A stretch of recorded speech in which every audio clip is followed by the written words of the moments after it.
এবং আজকে একদিকে ডক্টরস ডে, তার সাথে গীতা ভবন আশ্রমের বিবেকানন্দ চক্রের পক্ষ থেকে দুবরাজপুর শহরের পোদ্দার বাঁধ, বিবেকানন্দ স্ট্যাচু থেকে শুরু করে আদালত মোড়, কোর্ট মোড় পর্যন্ত এই স্বচ্ছ ভারত অভিযান চলবে।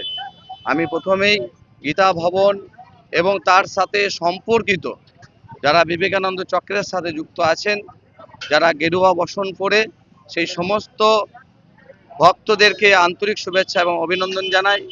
পূজ্য মহারাজজি গীতা ভবনের, তাকেও আমি প্রণাম জানাচ্ছি এবং তার সাথে দুবরাজপুরের আপামর জনতা, তারাও এই স্বচ্ছ ভারত অভিযানের সাথে যুক্ত হয়েছে।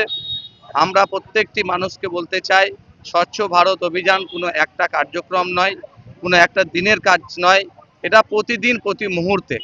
প্রধানমন্ত্রী নরেন্দ্র মোদীজি স্বচ্ছ ভারত অভিযানে সারা ভারতবর্ষের মানুষকে যুক্ত হতে বলেছেন এবং সেই কর্মসূচি কোথাও সরকারিভাবে, কোথাও বেসরকারিভাবে, কোথাও বিভিন্ন প্রতিষ্ঠানের মাধ্যম দিয়ে এটা প্রতিদিন প্রতি মুহূর্তে চলছে। আজকে অত্যন্ত আনন্দের বিষয়, একদিকে ডক্টরস ডে, যেখানে ডাক্তাররা প্রতি মুহূর্তে মানুষকে বাঁচানোর কাজ করে, সেই সমস্ত ডাক্তারদেরকেও আন্তরিক শুভেচ্ছা এবং অভিনন্দন জানাই। তার সাথে স্বচ্ছ ভারত অভিযান, যা আমাদের এই দুবরাজপুর শহরকে সুন্দর গড়ে তুলবে বলে আমি মনে করি।